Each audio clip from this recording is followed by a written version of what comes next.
I know many people jump into language learning with a list of verb conjugations, endless vocabulary lists, and grammar rules, but honestly, that's not the best way for everyone, let's face it.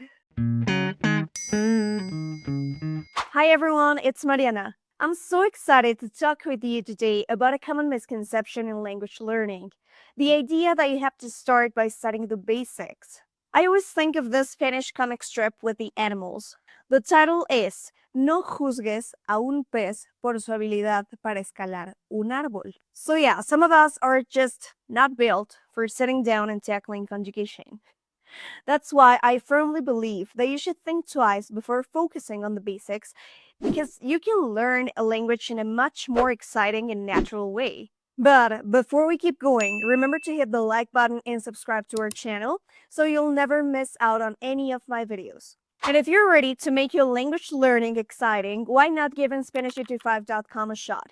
You can take one-on-one lessons with a coach, and she or he will listen to your learning needs and tailor every lesson to suit your goals.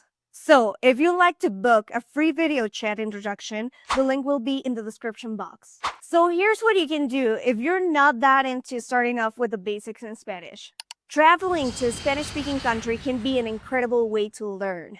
And if you can't travel, virtual travel is just as effective. Watch documentaries or read books that transport you to different cultures, and practice speaking in real-life scenarios, like ordering food or asking for directions. Instead of memorizing words, try listening to stories or podcasts in Spanish. Whether it's history, fiction, self-development, you'll pick up pronunciation and sentence structure naturally while staying engaged with content you love. By the way, speaking of podcasts, we have a new podcast in Spanish 55 about how our students have managed to get over their limitations and take the leap to learn Spanish. The best thing is that most of them are busy adults who once thought that learning a new language is something that you have to do while you're young and free. Turns out it's the other way around. Check out the podcast. I'll leave the link in the description. For history lovers, learning the language through its history adds a lot of depth. Read history books or watch documentaries in Spanish to see how the language developed over time and how it's connected to different cultures. Cook your way through the language. Find recipes in Spanish or join cooking classes that teach you kitchen vocabulary and cultural dishes. You'll learn in a practical way while experiencing the flavors of the language. Start writing a journal, short stories, or poetry in Spanish. Creative writing challenges you to express yourself, and it's a great way to build confidence while using the language in your own unique way. And if you're into art, try learning the vocabulary related to photography, painting, or sculpture in Spanish.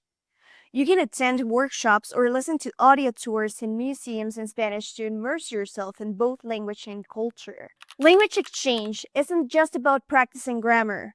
Try to connect with someone to share cultural insights, food, music, and traditions. And this will make your language learning way more meaningful and fun. Music isn't just for the teens. Explore older genres like classical, folk, or traditional ballads. Learning lyrics and their deeper meanings can reveal a lot about the culture and help you understand the language better. Look for local cultural meetups, cooking classes, or dance workshops where you can practice Spanish in a social and immersive environment. There's no better way to learn than by living it. We have a video here on the channel about finding language partners, and it will be really useful if you don't like learning alone. The link is in the description too. Create your own visual tools like flashcards, mind maps, or even a language wall to keep your vocabulary in your everyday view. It's a great way to reinforce learning without relying too much on tech. Take your language practice outdoors. You can label plants in your garden or take nature walks and mentally translate the world around you. This is a great way to incorporate the language into your everyday life. So next time you feel tempted to dive straight into those textbooks and just study the basics, I encourage you to rethink your approach. Language learning is about connection, culture, and fun. Find what excites you and let the language come to life. Hasta pronto!